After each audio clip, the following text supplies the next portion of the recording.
Hello students, today we are going to see the breadth first search, which is the BFS search. In the previous lecture we have seen the DFS. So now before we actually go in deep into the BFS, I am trying the tree, and through which we are trying to understand, which we have already studied in the previous semesters, what is breadth first search. Okay, so now this is my tree. You can see that in depth first search tree we were used to go into the very left side of the subtree first, and then we'll go to the next subtree, and then likewise we proceed. But in breadth first search, what we do is we go level by level. Consider this is the level 1, 2 and 3. So we consider this first visit all nodes of this level, then next levels all nodes, then last levels all nodes, and then likewise we proceed if there is a nodes available. So currently we will start from A, and then we'll visit B, then C, then D, and then E, and lastly G, because G is our goal node. So this is the node which we will visit at the time of at the time when we actually travel to the whole tree. And suppose consider this is my G over here. That means I have two goal node in this tree. That means what is the, if I consider here, so I can conclude that this goal node is the optimal one, or this path we can say the optimal one, and this is the suboptimal path. So I should find, using BFS I am able to find the very optimal path of this tree. So let's consider the example which we have already seen for the depth first search, and we are trying to do the same we are trying to solve the same problem for solution using breadth first search. Okay, BFS. So this is my search tree, search graph, and here this is C. Consider this as C, and here you can see that from this is the goal node which we are trying to reach from this node S to G. Okay, so let's start with finding the solution. So in the depth first search, what we have seen is the data structure we use is stack, but in breadth first search, what data structure we use? We use queue. Why we use queue? Because the one which will come first while exploring the nodes will be explored first. That means if you are actually generating the success of this level will be visited, all the nodes of this level will be visited first, and then next level. The data structure this BFS uses queue. That means first in, first out. So let's try to solve this. So how we solve the problem? This is the recommended method which I recommend you to while you actually solving the problem. See, to try to understand this problem more accurately, what I will be doing is I will generating the tree out of this graph, which I have already shown you in the previous lectures. So let's start from this. That means this is my start node from which I have to start the searching, right? So start node, after start node, what I have to do is, what are the child of start node? There are three child of the start node, A, B and D, correct? So these are the three child. Now I have written in this manner because in the problem description we have already seen that if the node is, if there is one or more child of the nodes, then how you are going to break the ties of these nodes? We are going to break the ties with respect to the letters which are coming earlier in the alphabetical manner. Okay, so I am considering this node as the first node, then this node, and then this node will be visited. Or otherwise you can write it any way manner, because ultimately the way we are going to solve it will be the different one. So let's consider this way only, and then we'll proceed. How we are going to proceed? We are actually generating, we try to draw the graph, or try to draw the tree out of this graph. So let's see what are the child of A. There is only one child of A is C. So let me draw the child of this is C. Next is what are the child of B? There is a child of B is D. Let's see, the child of B is D. And next is what is the child of D? The child of D is G. Okay. What is the child of C? The child of C is D. Let's see. Then what is the child of D? The child of D is again G. What is the child of D? The child of D is G. Now from this you can identify how many paths are available from start node to the goal node. I recommend you all, whenever you are trying to solve the problem of this kind of search problem and you are given with the graph, I recommend you to draw the tree, because in tree you get the better idea of how you are actually trying to solve the problem using that particular algorithm. Okay, so this is what we have done. From this graph we have drawn the tree, and this tree will be helpful for us to get to the goal node. Now from this you can see how many paths are available. This is the one path from start to goal, this is the second path from start to goal, and this is the third path start to goal. So this is the path which is an optimal one. See, this start and only one node is between them from start to goal. So we can consider this path as a optimal path, right? So this path is an optimal path. So if I want to solve this problem, I should get to this kind of solution. But how I'm going to explore the nodes in this particular algorithm using BFS? I'm going to explore the node in the particular order. Like first this start node will be explored, then A, then B, then D, then C, then D, and then G. But this is the nodes in which I'm going to explore the nodes. Okay, and the way I'm going to get to the solution will be start, D, and G. This will be my path. Let's try to understand with the help of this structure. Okay, so this is my step 1. So what I need to write in this will be how we write this step, then fringe, then expanded nodes, and last one is comments. Okay, so what I am going to do here is, can you see the tree over here? Okay, so here what is the first thing which I will be doing is I will be putting the start node into the fringe, because fringe is currently empty. So I will be putting the start node over here. So I put, next is nothing will be expanded. I don't need to write any comment over here. Next is this, what node will be selected to expand it? This start node will be selected to expand. So I am selecting the node which will be expanded is start node. So start node, if I want to expand, how many nodes are there? The child node A, B, and D. Because this is a queue data structure I am going to consider, so I will be putting A so that A can be expanded first, then B, and then D. Okay, so let's draw here. So A, then B, then D. This in this manner I am going to write into the fringe. Next node which will be selected to expand will be A, right? So A will be selected next to expand.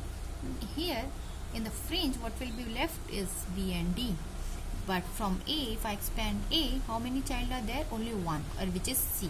I need to put the C into the fringe, right? I will be putting that fringe into the C, and I will be putting the C into the fringe. So the fringe will contain B, D, and C. Now what next I have to do is I have to identify which node will be expanded next. So which node will be expanded next? So next node will be expanded as B. So let's consider B node will be expanded. So B, what are the child of B? From B, only one child, which is D. Now here the question comes. In the question, what we are going to consider is, in this only one node will be expanded only once. If I am putting that node into the fringe, then I will be going to expand that node further, because that node may be possible is already expanded. So and D is already there. You can see the D is already there into the fringe, and if I add this D again, so it may be possible that D will be expanded again. So what you consider, because D is already there into the fringe, I am not going to write into the fringe. So what will be left into the fringe? The left into the fringe will be D and C. Why I have not written D? Because D is already there in your fringe, and what we consider, the node in the graph will be expanded once. Now next part will be, which node will be C. From start we have expanded first, then A expanded, then B expanded. Which node will be expanded next? Will be D. So let's consider D will be expanded next. So let D will be expanded next. I have to write node expanded as D. and then I have to write what is left into the fringe, which is C. What is the child of D? Is G, right? What is the child of D? Is G. So I'm going to consider here is G, okay, which I'm going to write into the fringe. And next is, what will be there out of this two? Which node will be expanded next? Which node will be expanded next? So here you can see E expanded start, then A, then B, then D, then which node will be expanded? C, right? So which node, from fringe also you can understand which node will be expanded? C. So C will be expanded. What are the child of C? You can see the child of C is D. But as we already know, D is already there in your, D is already expanded by U, and that's why we are not going to add this D into the fringe. So what is left into the fringe? The one which was already there, that is G.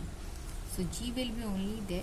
So actually we are skipping this D. Why so? Because we have already expanded that D before in the first level, okay, and that's why what we are going to expand, this node will not be expanded here. Which node will be expanded again? Which will be G. So let's, G will be expanded, the next node will be expanded as G, and we reach to the goal.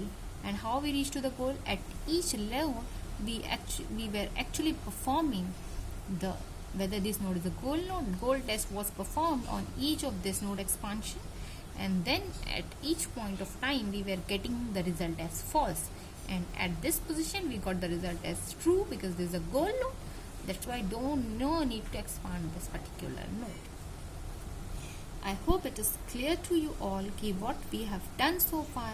So if I ask you in what manner you have explored the node, so it will be as start, A, B, D, C and G. Whereas if I ask you what path you actually found from start to goal, is S, D and G. I hope that is clear to all. So what nodes explored are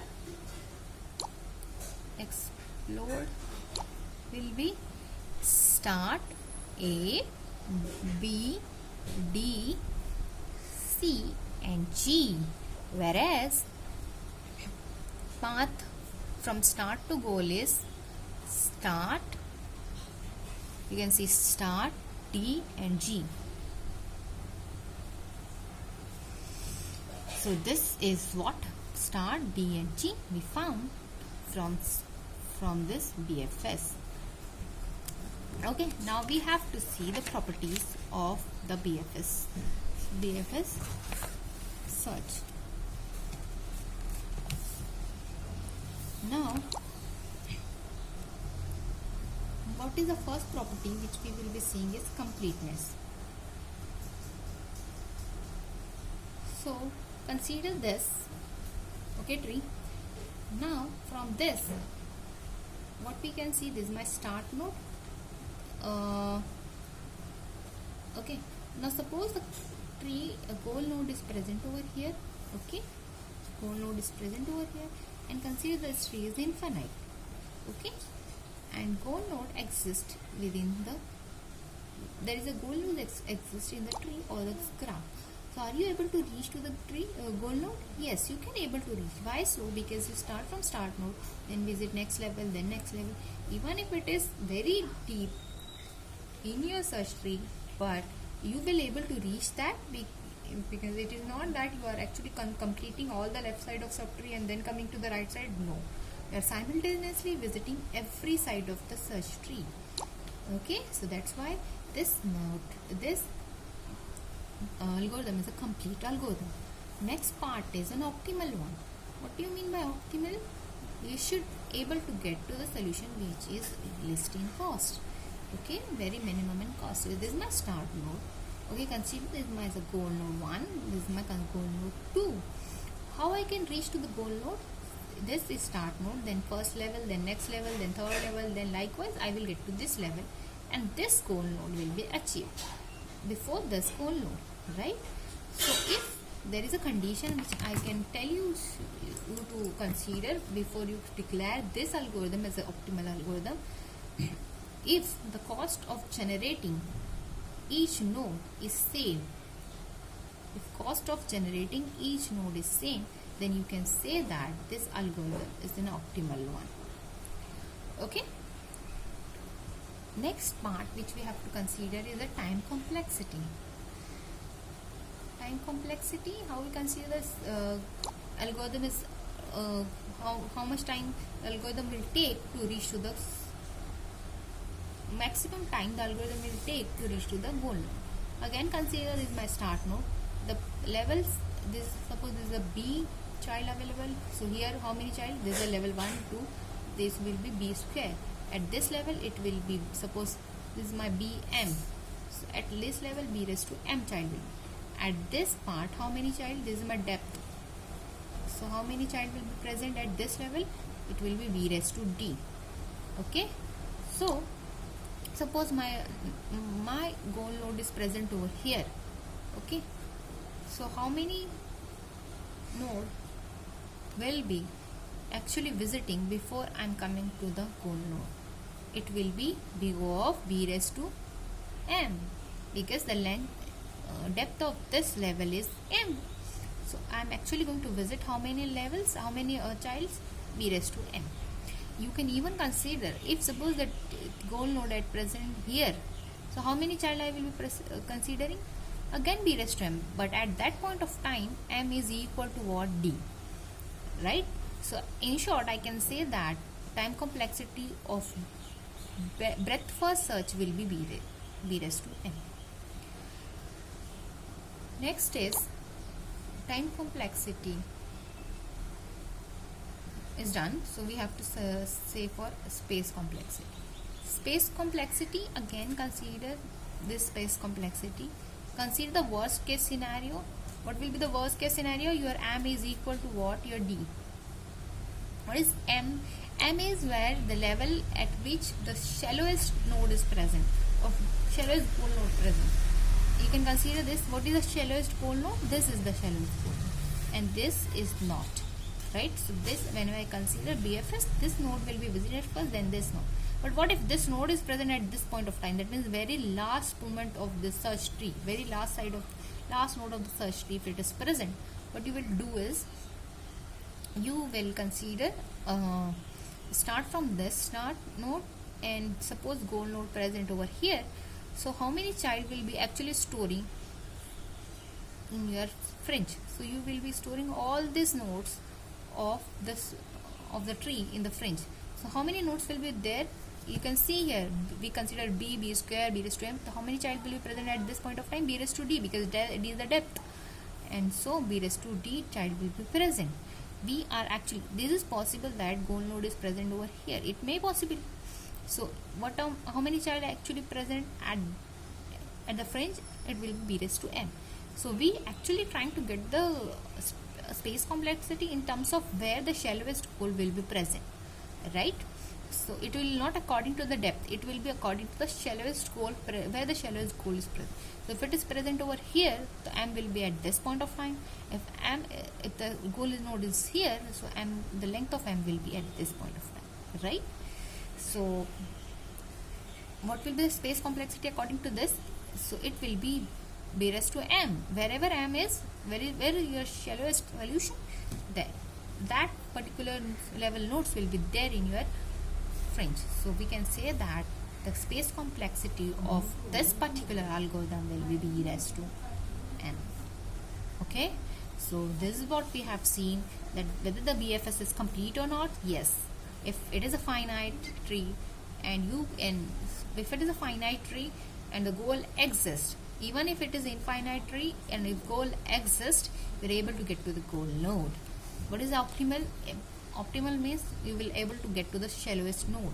So here if the same cost of generating each node here is same, we can say that the solution is optimal. Notice time complexity, it is big O of B raised to M, whereas space complexity again B raised to M. Okay, so this is how we have understood depth first search and breadth first search. Hopefully in the next lecture we'll see how this, what is the trade-off between the breadth first search and the depth first search.